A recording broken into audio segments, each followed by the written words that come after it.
안녕하세요. ERP 정보관리에서 시작하도록 하겠습니다. 1번 문제부터 보도록 할게요. 자, ERP 도입의 최종 목적으로 가장 적합한 것, 3번. 고객 만족과 이익 대화 바로 골라주시고요. 2번, 자, 도입 효과로 가장 적절하지 않은 것. ERP는 통합적인 개념을 중요시하는 그런 시스템이다라는 거기 때문에 부분 최적화라든가 개별 업무의 효율화라든가 이런 거 나오면 틀린 거예요. 1번으로 골라주시면 되겠고 다른 보기들은 읽어봐 주시면 충분할 것 같습니다. 네, 3번입니다. 요거는 비즈니스 프로세스를 개선해 나가는 부분인데, 우리가 계속 배웠던 리엔지니어링처럼 급진적인 방법론이 아니고요. 점증적인 방법론. 그래서 임프로브먼트의 개념이 쓰이는 거, BPI, 요거에 대해서 지금 현재 묻고 있는 문제였고요. 점증적은 BPI, 급진적은 BPR 이렇게 구분해서 여러분들이 용어를 챙겨주시면 될 것 같습니다. 근데 ERD는 그 개체 관계 모델이라고 해서 그 실제 상관관계 다이어그램을 사용하는 것 정도 생각하시면 될 것 같아요. 네, 너무 깊게 들어가실 필요는 없을 것 같고요. 자, MRP는 자재 소유 계획으로 해서 물류 과목에 나오는 부분으로서 여러분들이 그냥 알아두시면 될 것 같아요. 용어만 챙겨주시고요. 자, 4번입니다.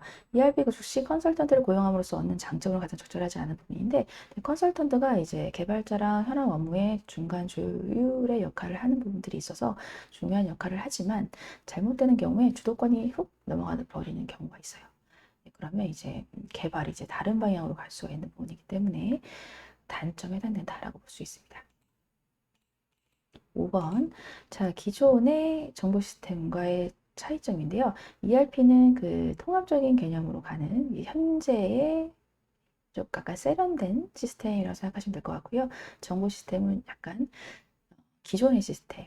그렇기 때문에 약간 좀 획일적이고 업무 범위도 단위 업무적 그리고 중앙 집중 형식 데이터베이스도 이제 파일 시스템 관계형 데이터베이스가 아닌 파일 시스템 이런 걸 쫓아갑니다. 그리고 수직적인 업무를 처리하는 부분이에요.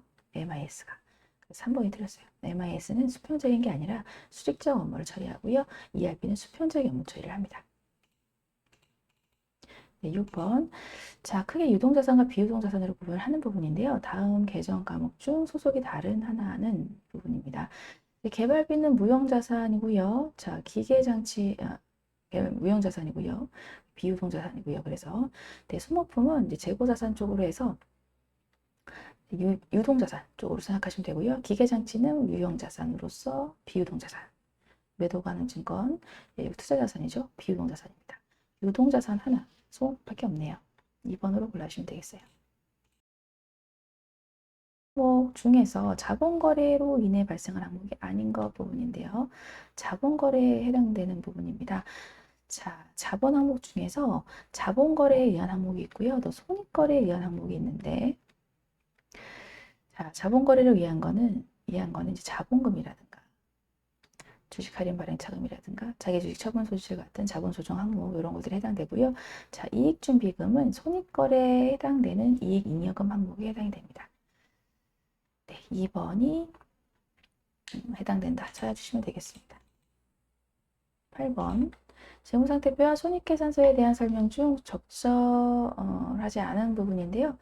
자, 수익과 비용 금액은 상호 차감하지 않고 각각 총액 표시합니다. 네, 총액주의 맞고요. 수익 비용 대응의 원칙은 자산의 발생과 부채의 발생 서로 대응하여 표시합니다. 라는 부분인데 자산의 발생과 부채의 발생이 아니라 수익의 발생에 대응해서 비용의 발생을 서로 대응하기 때문에 수익 비용 대응의 원칙이라고 얘기하고 있죠. 그래서 이 말 자체가 말이 안 되네요. 2번 틀렸고요. 3번 1년을 기준으로 유동 비유동. 네, 맞고요. 다른 것들 많네요. 네. 9번 다음 중 손익계산서에 표시되지 않는 계정 과목은 자, 손익계산서에 표시되지 않는 거. 자, 요거는 기타 포괄 손익이라든가 기타 포괄 누계획이라든가 그 외에 아니면 자본 항목, 자본 거래 항목에 의한 것들은 손익계산서에 표시가 되지 않기 때문에 그런 것들을 찾아라 라고 생각하시면 될 것 같고요. 자, 유형자산을 처분한 이익 같은 경우는 네, 손익계산서 처리되죠. 영업의 수익이니까. 영업의 영업의 이익이고, 자, 단기 투자 자산 평가 이익 같은 경우, 단기 투자 자산 평가 이익 같은 경우는 바로 바로 손익 계정으로 단기 손익 처리하기 때문에 이거 손익 계산서에 표시가 되는 부분이고요. 자, 그럼 매도 가는 증권을 이제 처분할 때 이익 같은 경우도 손익이 발생한 부분이기 때문에 손익 계산서에 표시가 됩니다. 그런데 매도 가는 증권 평가 쪽이에요. 처분되기 아니라요. 평가를 하는 부분이에요. 그 평가 이익은 기타 부가 손익 항목이죠.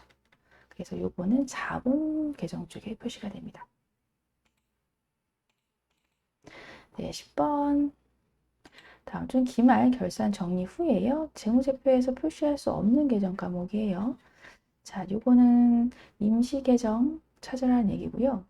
임시 계정에 해당되는 거는 선급금, 미수금, 일수금, 가지급금, 네, 가지급금 이런 것들, 이런 것들은 결산 시에 나타나면 안 되는 부분입니다. 임시 계정이거든요. 그래서 본 계정으로 대체시켜야 돼요. 11번.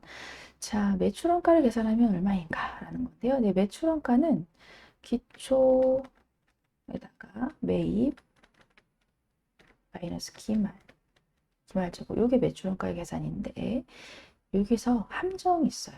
자, 기초랑 매입을 합친 거 요거를 판매 가능액이라고 얘기를 합니다. 판매 가능액 또는 판매 가능 상품이라고 표현되어 있는데 판매 가능액이라고 생각하시면 돼요.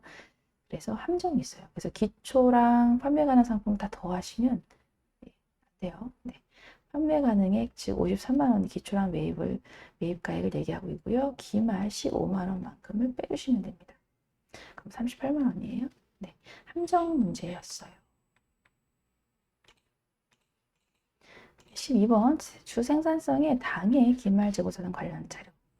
생산성이 실질재고조사해법을 적용을 했고요. 결산할 경우 재고자산 평가 손실을 계산하면 얼마입니까? 라는 부분인데요. 재고자산 평가 손실 보도록 하겠습니다. 재고자산 평가 손실이기 때문에 실제 재고 수량을 가지고 여러분들이 평가 손실을 보여야 되고요. 자, 개당 취득원가가 1,000원인데 결산 시 시가가 단위당 800원으로 내려갔네요. 그래서 마이너스 200원씩 손해가 났습니다. 그래서 18,000원 손실이다 라는 부분이죠. 3번으로 골라주시면 되겠습니다. 13번입니다. 자, 주 무릉이 경기 불황으로 사업 축소를 위해서 기발행 주시 3,000주를 주당 4,500원에 매입 소각했대요. 매입 소각했다라는 건 감자했다라는 얘기고요. 이때 재무상태표에 미친 영향이 가장 적절한 거 감자 차손 없다라는 부분인데 차 보죠. 3,000주를 주당 4,500원 네, 매입 소각했다라는 거. 자, 매입 소각했습니다 라는 부분이라서 자본금은 일단 없어지고요. 자본금은 뭐 분개를 해보면 분개를 3,000주에다가 지금 5,000원 이만큼이 없어진 거고요. 자본금은 액면가로 해야 되니까. 그리고 현금으로 지금 3,000주에서 3,000주 현금 4,500원씩 해서 매입 소각을 했다라는 부분입니다. 그리고 지금 개당 500원만큼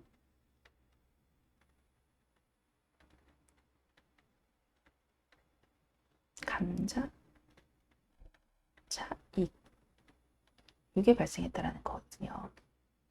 500원씩 더 이익이 난 거니까 감자하면서 이익이 난 부분이니까요. 자, 이때 재무상태표에 미치는 영향이에요. 자, 보시면 자, 감자 차익은요. 자본잉여금 계정이거든요. 자본잉여금이 올라갔다라는 부분이죠. 증가한다. 요겁니다. 2번으로 골라주시면 되겠습니다. 분개를 할 필요는 없는 거였는데요. 일단 감자 차익이 발생을 하면 감자 차익은 자본잉여금 계정이니까 증가한다라는 부분으로 해서 그냥 바로 즉각적으로 이해하셔도 괜찮아요. 14번 생산성에 4월 10일 당해임의 증권 처분 소득 계산하라라는 부분인데요. 2019년 9월 5일 날에 지금 150만 원에 매입을 했습니다. 자, 이때 매입 수수료 발생한 부분은 비용으로 처리된 부분이기 때문에 취득원가로 처리하지 않고요. 그냥 현재 150만 원 있는 것만 취득원가로 처리했어요. 그러고 나서 자, 결산이 왔겠죠. 2019년에 결산이 왔고요. 이때 공정가치가 170만 원으로 해서 20만 원 공정가치가 증가했습니다. 그래서 20만 원만큼은 2019년도 결산 시에 손익으로 해서 이익이 난 계정으로 당기예매증권 평가 이익으로 해서 단기 손익 처리가 됐을 거예요. 그리고 현재 기말의 장부가액은 170만 원인 상태로 해서 2020년도 초의 금액으로 넘어오게 되는 부분이고요. 자, 그래서 2020년도 초에는 이 금액으로 시작을 했을 거고요. 자, 4월 10일 날에 요거를 매도 팔았습니다. 이때 200만 원에 팔았다라는 부분입니다. 그렇기 때문에 자, 170만 원 장부가에 거 200만 원에 팔았죠. 그러면 30만 원 처분 이익이 발생했다는 얘기예요. 2번으로 하시면 되겠습니다. 그런데 여기서 끝내시면 안 되죠. 네. 문제를 잘 읽어야 돼요. 저도 깜빡했네요. 매도 수수료가 발생했죠. 네, 30만 원에다가 5천 원 수수료 발생한 걸 빼주시면 29만 5천 원만큼을 처분이익으로 해야 된다는 부분 1번으로 해주시면 되겠습니다. 네.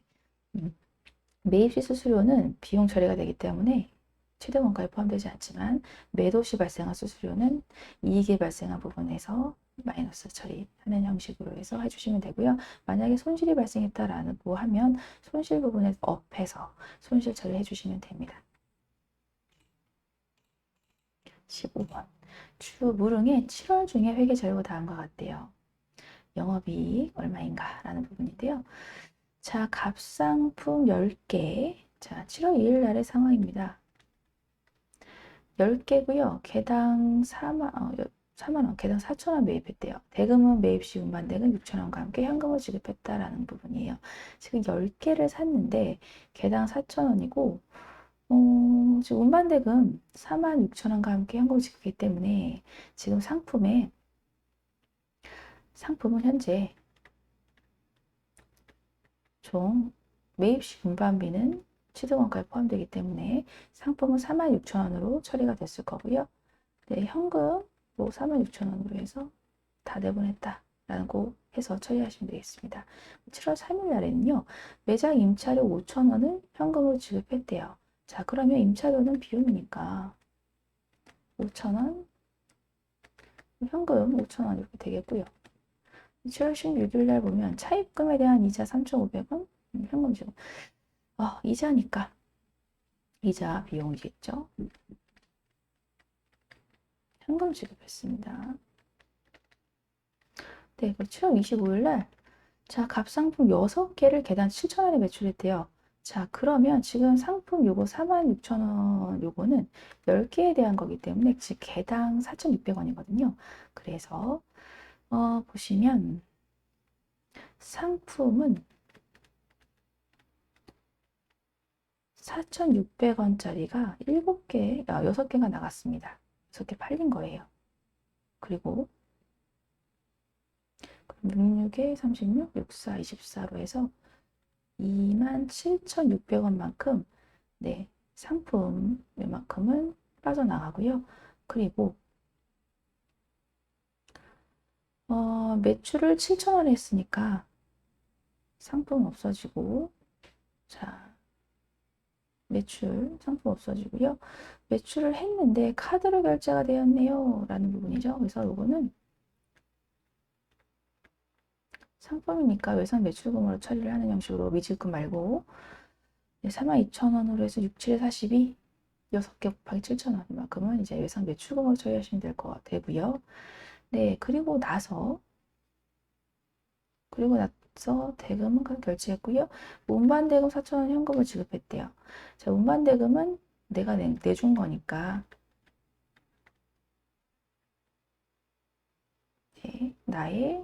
내가 낸 거니까 나의 비용이고요. 그러니까 주 무릉의 비용이고요. 현금 4,000원 이렇게 됩니다. 네, 이렇게 했을 때 지금 46,000원이고요. 지금 31,600원인 상태. 네, 31,600원인 상태. 그렇기 때문에 나머지 차대가 안 맞죠. 네, 14,400만큼이 지금 상품 매매 이익, 상매익이라고 이렇게 얘기할 수가 있겠네요. 그럼 14,400만큼이 지금 상품 매매 이익이다라고 볼 수가 있겠습니다. 자, 이랬을 때 우리가 알고 싶은 영업이익이에요. 영업이익. 여기까지는 분기로 살펴본 거고요. 영업이익은 매출이익에서 매출원가 뺀 거, 매출 총이익. 여기에서 판관비 빼면 영업이익이죠. 자, 매출액은 네, 42,000원이고요. 매출원가는 상품으로 나간 거 27,600원. 그러면 14,400원만큼이 이제 매출 총이익이 됩니다. 여기서 판관비는요. 자, 임차료 판관비고요. 이자 비용은 차입금에 대한 이자, 현금을 지급한 부분, 이자 비용은 차입금에 대한 거기 때문에 이 부분 영업 외 비용으로 보셔야 되고요. 그리고 운반 비용은 판관비고요. 그래서 9,000원입니다. 그래서 영업이익은 5,400원 이렇게 되네요. 5,400원 정답. 네, 이렇게 하시면 되겠습니다.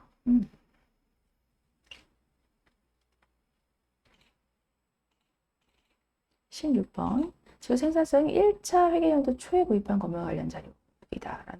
정밀법으로 감가상각했대요. 2차 회계연도 말에 손익계산서에 계산될 감가상각비 부분인데요.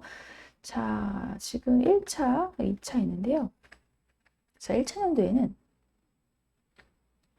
자, 취득원가에다가 지금 뭐 전기에 뭐 감가상 같은 게 없기 때문에 네, 0으로 해주시면 되고요. 그리고 여기에다 40% 정리를 해주시면 됩니다. 그러면 1차 연도에 40만 원이다라는 부분이고요. 자, 2차 때는 취득가액에다가 네, 감가상각비 전기 거 그리고 여기에 40% 그럼 60만 원에 40%니까 24만 원 이렇게 되죠. 그래서 정답 이거네요. 24만 원이 정답. 공식만 알고 있으면 뭐 대입만 하시면 되는 문제여서 괜찮았네요. 네, 17번 부분입니다. 자, 어음의 발행은 다양한 계정 과목으로 기록됩니다. 자금을 대여하면서 어음을 받으면 이에 해당되는 계정 과목은 대여금. 네, 기계장치를 매각하고요. 약속 어음을 수취하면 차변 계정 과목은 미수금. 네, 기계장치 유형자산이죠. 유형자산이기 때문에 일반적인 상거래 이외에 발생한 채권입니다. 그래서 미수금으로 처리하셔야 돼요. 18번이에요. 자, 현행 우리나라의 부가세법상 특징에 대한 설명을 가장 올바르지 않은 부분. 부가세액의 매입세액은 재화나 유명을 공급받은 과세기간에 적용받는다. 네, 뭐 맞고요. 네, 부가세는 기본적으로 사치성 재화, 아니죠. 특정 재화, 아니죠. 2번이죠. 이거는 사치성 재화나 특정 재화 유명 과세 대상으로 하는 건 개별 소비세고요. 부가세는 네, 일반적인 모든 재화 및 유명을 과세 대상으로 하고 있다. 네, 3번 요거는 네, 부가세는 물세다. 네, 인세 아니고 물세다 맞고요. 네, 4번은 소비지구 과세 원칙 따르고 있다라고 해서 맞고요. 19번입니다. 세금계산서와 계산서는 이를 발행할 수 있는 경우와 그 내용에서 차이가 있다. 이들 차이에 대한 설명은 적절한 것. 자, 세금계산서는 일반 사업자가 하는 부분이고요. 근데 계상서는요, 면세 사업자가 하는 부분이에요. 그래서 부가세 면세 해당 여부가 차이를 불러일으킨다라고 볼 수가 있습니다. 20번 현행 우리나라의 부가세법상 공급시기에 대한 설명도 가장 거리가 먼 거 공급시기 장기 할부 판매는 재화가 인도되는 때 요거 아니고요. 장기 할부 판매는 각 부분 대가의 각 부분을 받기로 한대요. 장기 할부 판매는 대가의 각 부분을 받기로 한때 요겁니다. 근데 상품권은 제가 실제로 인도되는 때, 즉 상품권이 회수될 때를 얘기하고 있고요. 가공된 재화를 인도하는 때, 네, 이런 거 다 맞네요. 1번만 틀렸습니다. 21번 부가세법상의 매입세 공제가 가능한 부분인데요. 자, 매입세 공제 가능한 거. 토지 관련 매입세액은 매입세 공제, 면세 관련된 거 안 되고요. 접대비 이거 안 되고요. 자, 비영업용 소형수용차 임차에 관한 매입세, 요거는 매입세 공제 가능합니다. 네, 소형수용차이기 때문에 가능해요. 22번 다음 중 현행 우리나라 법인세의 특징 부분인데요. 자, 해당하지 않는 거 납세 의무자가 법인인 인세입니다. 네, 맞고요. 납세 의무자의 신고로 맞아요. 신고. 부가가세제도 아니고 신고납세제도이기 때문에 맞고요. 소득원천설 이거는 소득세의 특징입니다. 네, 법인세는 포괄주의를 따르고 있죠. 열거주의가 아니라 포괄주의를 따르고 있다라는 부분입니다. 세율이 네, 누진성이 있고요. 맞고요. 23번 법인세법상 입금 산입 항목이 아닌 거 부분인데요. 자, 입금 산입 항목 아닌 거. 자, 자산 수준 이익 입금 산입 항목 입금 항목 맞고요. 자, 자산의 임대료도 마찬가지. 자기 주식을 처분한 거는 자산의 처분으로 보기 때문에 입금 산입 항목이 맞고요. 그런데 자, 주식 발행 초과금 이런 부분들은 입금 불산입니다. 네, 자본거래에 의한 부분으로 발생한 것 주식 발행 초과금, 뭐 감자 차익도 마찬가지고요. 이런 거는 이제 자본 유지 목적으로 해서 입금으로 삼지 않는 입금 불산의 항목으로 두고 있다라는 부분이에요. 24번입니다. 다음은 부가세법상 계산 과정 중에 일부래요. 이들 설명 중에 공통적으로 해당되는 적절한 용어 부분인데요. 자, 간접세, 세금은 직접세, 간접세로 구분되고요. 간접세는 조세 부담자, 즉 담세자와 뭐뭐가 일치하지 않는다. 납세 의무자가 일치하지 않는다. 납세 의무자가 일치하지 않는다. 라는 게 간접세의 의미였어요. 25번입니다. 과로란 세금을 부과하는 데 있어 그 기준이 되는 거. 과세 표준. 요거에 대해서 묻고 있네요. 과세 표준입니다. 26번입니다. 자, 2020년 기소 사업 내용이고요. 뭐 중도에 한 게 아니고 뭐 1년 동안 사업을 다 영위했습니다. 산출세액에 대해 구하라고 하는 부분이고요. 과세 표준이 128억인데 자, 누진공제 뭐 이렇게 있는데요. 저는 그냥 다 그 과세 표준 구간별로 그냥 계산할게요. 2억까지는 10%고요. 2억 초과한 거 126억, 이건 20%고요. 네, 이렇게 구할게요. 그러면 2천만 원이고, 그리고 이거는 20%니까 2억 5,200만 원, 5억 3,400만 원. 잠깐만요. 계산해볼게요.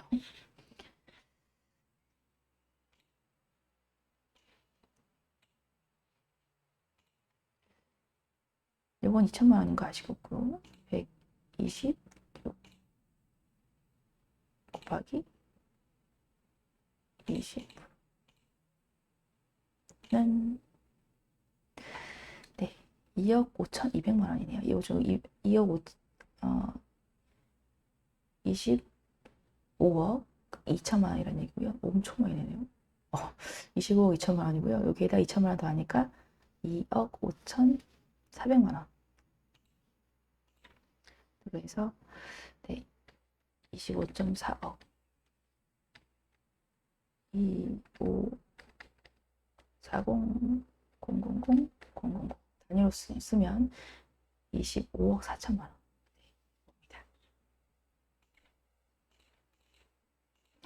네, 다음 보기와 같은 그래프의 원가 행태를 모두 만족시키는 거예요. 총 원가는 일정하고요. 단위당 원가는 감소하네요. 자, 요거 총 원가가 일정하다라는 거 고정비죠. 고정비에 대해서 묻고 있어요. 자, 고정비에 대한 부분 공장 건물의 임차 비용 이거죠. 네, 이렇게 하시면 되겠습니다.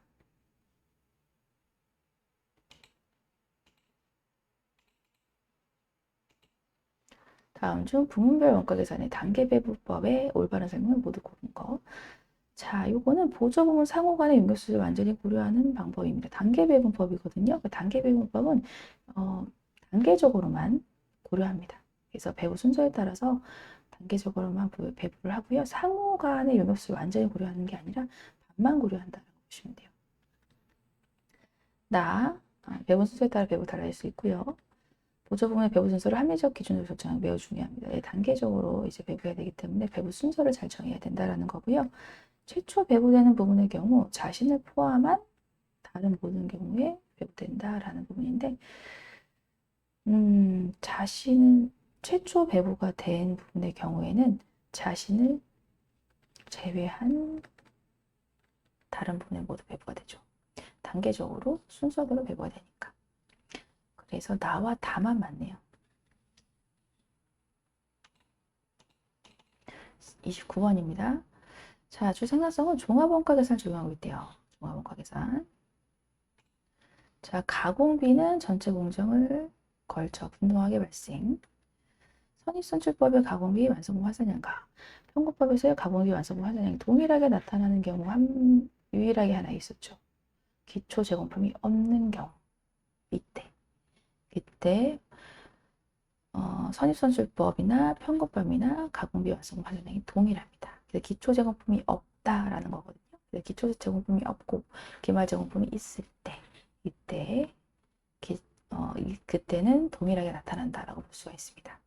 기억해 주시고요. 30번. 자, 전부원가 계산과 변동원가 계산의 영업이익 차이에 대한 설명입니다. A 안에 들어갈 가장 적절한 공통적인 원가용을 쓰세요라는 건데, 전부원가 계산과 변동원가 계산의 영업이익의 차이 원인은요, 제품의 당해 생산 수량이 판매 수량을 초과할 때, 생산 수량이 판매 수량을 즉 생산 수량이 많아서 재고량이 많을 때, 그래서 기말 제품 재고가 있을 때라고 생각하시면 되겠죠. 이때 기말 제품에 포함된 고정 제조 간접 원가만큼 전부 원가 계산의 영업이익이 더 많습니다. 네, 여기 두 번째도 읽어보면 전부 원가 계산에서는 판매한 수량의 모험한 매출원가에 가산되어 비용을 처리되고요. 변동원가 계산에서는 판매량에 관계없이 고정적으로 발생하는 모험은 전액 기간 비용 처리합니다. 네, 고정제조 완전원가에 대한 내용이고요. 이것 때문에 전부원가 계산의 경우 기말 제품 재고가 있을 경우 그만큼 전부원가 계산의 영업이익이 더 많이 발생되게 된다라는 부분이었습니다. 31번 주생산성의 당해 회계 자료 안전한계율을 계산하라 라는 부분인데요. 자, 안전한계율이에요.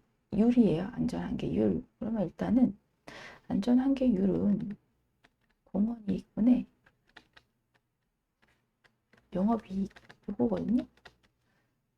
그래서 우리는 우선 공원 이익에 대해서 먼저 좀 알아봐야 되는 부분들이 필요하겠습니다. 네, 공원 이익은 매출액에서 공원 이익률을 곱하면 금액상으로 공원 이익이 지금 80만 원이다 라고 할 수가 있는 거고요. 자, 그리고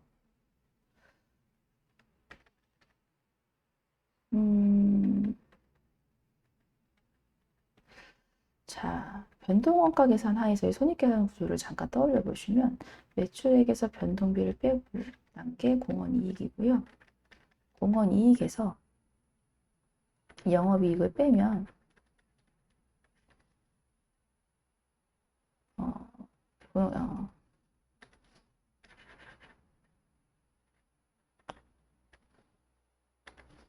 고정비를 빼면 영업이익이죠. 요거거든요.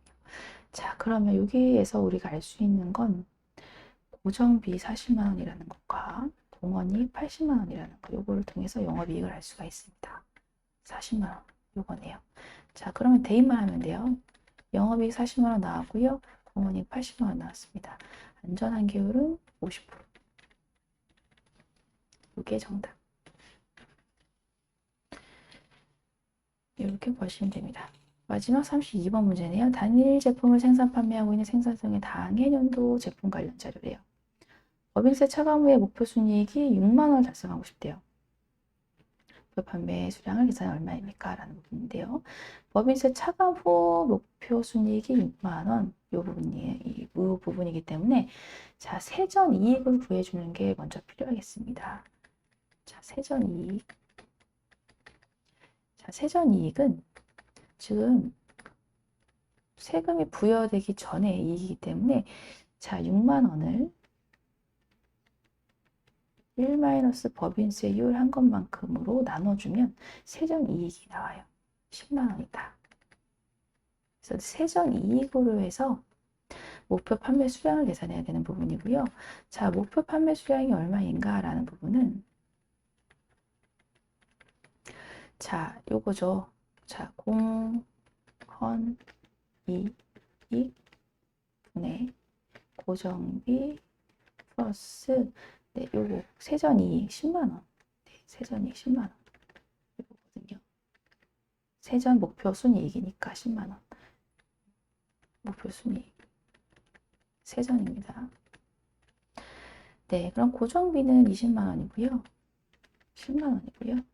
네, 공원 이익은 판매 가격에서 변동 원가를 뺀 거니까 이렇게만 해주시면 되겠어요. 그럼 1,000원으로 나누시면 30만 원 나누기 1,000원 300개 정답 300개입니다. 네, 이게 마지막이죠. 네, 이렇게 해서 정리해 주시면 되겠고요.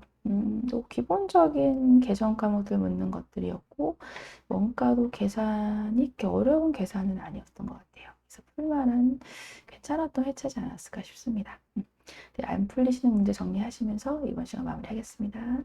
수고 많으셨어요. 감사합니다.